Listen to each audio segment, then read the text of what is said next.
31 करोड़ की लागत की निर्माणाधीन पार्किंग गिरी, घटिया निर्माण का अंदेशा। मंसूरी में लगभग 31 करोड़ की लागत से निर्माणाधीन बहुमंजिली पार्किंग का एक बड़ा हिस्सा आज सुबह गिर गया। गनीमत रही कि जिस वक्त ये हादसा हुआ उस वक्त लॉकडाउन की वजह से कोई गाड़ी या कुछ और नहीं चल रहा था, वरना कोई बड़ा हादसा घट सकता था। पार्किंग के गिरने से लोक निर्माण निगम की लापरवाही की पोल खुलकर सामने आ गई है।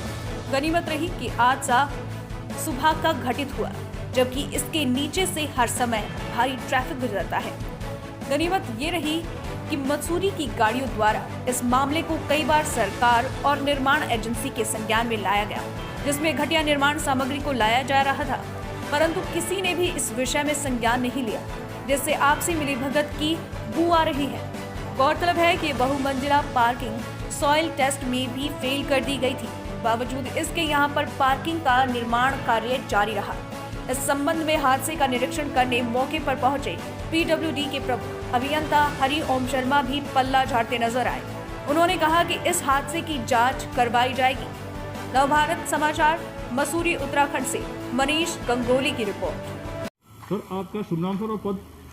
मेरा नाम हरिओम शर्मा है, मैं प्रमुख अभियंता पीडब्ल्यूडी। सर, क्या कहेंगे जो ये पार्किंग बनने से पहले ही गिर गई है, ये इतने मोटे गार्डर हैं, ऐसा लग रहा है जैसे चिपका रखे हों, गिर गए हों, क्या कहेंगे इस सब के बारे में? नहीं, ऐसा नहीं है कि ये कोई चिपका रखे हों, ये प्रॉपर डिज़ाइन हुआ है और डिज़ाइन के बाद ही सब चीज़ें फैब्रिकेट होके फैक्ट्री से बन के ही यहाँ पे आई हैं।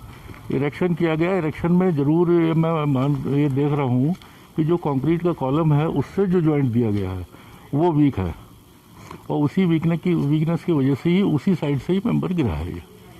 सर, आप मानते हैं कि यदि लॉकडाउन नहीं होता और इस समय पीक सीजन होता है मसूरी का, और इस समय अगर ये हादसा होता तो कितना नुकसान होता? हाँ, ये वास्तविकता है कि अगर इस समय कोई गाड़ी चल रही होती नीचे तो उसमें जान माल की हानि होने की संभावना थी। सर, जो सरिये लगे हैं इसके लिए पर्याप्त है, उसके बारे में क्या कहेंगे? जो सरिया आप देख रहे हैं, नहीं, स्लैब के सरिये तो अपनी जगह ठीक हैं। ये जो फेलियर हुआ है ये मेन गर्डर से हुआ है, और गर्डर का जो जॉइंट कंक्रीट कॉलम में था वहाँ से फेल हुआ है। इसके लिए किसको जिम्मेवार मानेंगे? इसके लिए निश्चित तौर से जो कंपनी ने डिज़ाइन किया है उसके डिज़ाइन की खामियां हैं। उसमें कॉलम कंक्रीट से जब भी स्टील के बीम का जो जॉइंट बनता है उसमें मजबूती होनी लाजमी है। खिलाफ कार्रवाई? हाँ, वो देखेंगे, इसमें जांच का विषय है। इसको हम डिजाइन, इसका डिजाइन को रिव्यू करेंगे और रिव्यू करने के बाद जो भी स्थिति आएगी उसके हिसाब से कार्रवाई। कौन एजेंसी कर रही है, ठेकेदार कौन है इसका? इसमें रिचा कंपनी काम कर रही है। कितने करोड़ का है ये पूरा? ये लगभग 32-33 करोड़ का प्रोजेक्ट है। 32 करोड़। और सर, ये क्या लग रहा है कितना नुकसान होगा? अब ये नुकसान वैसे तो देखिए कॉन्ट्रैक्टर की लायबिलिटी है, कॉन्ट्रैक्टर का ही नुकसान है। वो दोबारा इसको बनाएगा प्रॉपर वे में और उसमें जॉइंट दिया जाएगा। सर, एक चीज़ और पूछना चाहते हैं कि पहले भी कॉन्ट्रैक्टर को ब्लैकलिस्ट करने की बात की गई थी और फिर उसे समय दिया गया था। देखिए, विभिन्न परिस्थितियों के कारण कई चीज़ें रही इसमें, जिसकी वजह से कॉन्ट्रैक्टर की तरफ से भी इसमें डिले हुई है, और पिछले साल से इसमें फिर हमने कोशिश करके इसकी प्रोग्रेस बढ़ाई है, और ये उम्मीद की जा रही थी कि मई जून तक इसका काम पूरा हो जाएगा, और उसी के तहत काम किया जा रहा था। लेकिन ये दुर्भाग्यवश ये फेल्योर हो गया है, तो अब इसमें थोड़ा समय और लगेगा, लेकिन इसको जल्दी करवा। क्या ये नहीं मानते आपके जैसे गणेश जोशी विधायक जिस समय थे, अभी जो मंत्री हैं, उन्होंने यहाँ पर एक बात कही थी कि 1 जून को जो है हम ये पार्किंग करेंगे, क्या ऐसा कुछ दबाव था आपके ऊपर? क्या? नहीं, दबाव की बात नहीं है। देखिए, कोई दबाव से नहीं हुआ है ये, और ये वास्तविकता है कि हमारा टारगेट ही था इसको हम मई में पूरा करने का, और उसी के तहत काम हो रहा था, और काम लगभग अंतिम चरण में ही था इसका।